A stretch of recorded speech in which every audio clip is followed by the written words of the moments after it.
एक महत्त्वाची बातमी आहे। भोंदू राजेंद्र गडगे याच्या विरोधात फास आणखी आवळलेला आहे। कारवाईचा फास आवळण्यात आलेला आहे। पोलिसांकडून कसून चौकशी सुरू आहे। भोंदू राजेंद्र गडगे याला पोलिसांनी अटक केली होती। गडगेचे 200हून अधिक व्हिडिओ पोलिसांनी जप्त केलेले आहे। व्हिडिओ फॉरेन्सिक तपासणीसाठी पाठवणार आहे।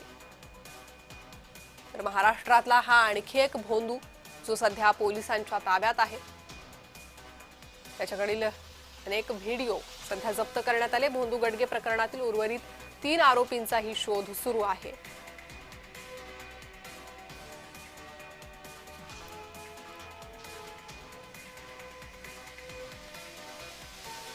तर भोंदू राजेंद्र गडगे प्रकरणी कारवाईचा फास आवळलेला आहे। गडगेचे 200हून अधिक व्हिडिओ पोलिसांनी जप्त केलेले।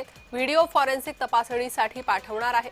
दत्तधाम येथून 90 पेक्षा अधिक औषधं जप्त करण्यात आली। भोंदू गडगे प्रकरणातील उर्वरित 3 आरोपींचा शोधही सुरू आहे। गडगेच्या 10 वेगवेगळ्या बँकांमधील खात्यांचा तपास केला जातोय। गडगेकडून 13 प्रॉपर्टी खरेदीची माहिती आहे, तर सब रजिस्ट्रार कार्यालयाकडून मालमत्तेची माहिती मागवली जाणार आहे।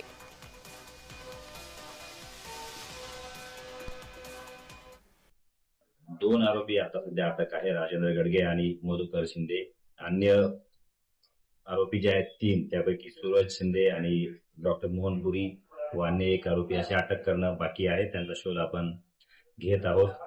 आतापर्यंत हे जे भोंदू बाबा आहे याच्या जे ठिकाण आहे वडगाव पान या ठिकाणी, त्या ठिकाणचे असे जे काही जादूटोणा दर्शविणारे जे व्हिडिओज आहेत, सोशल मीडियावर वेगवेगळे प्रसिद्ध झालेले व्हिडिओ, त्याचप्रमाणे त्या ठिकाणी त्याच्या लॅपटॉपमध्ये मिळून आलेले असे 200च्या वर व्हिडिओ पोलिसांनी जप्त केलेले आहेत।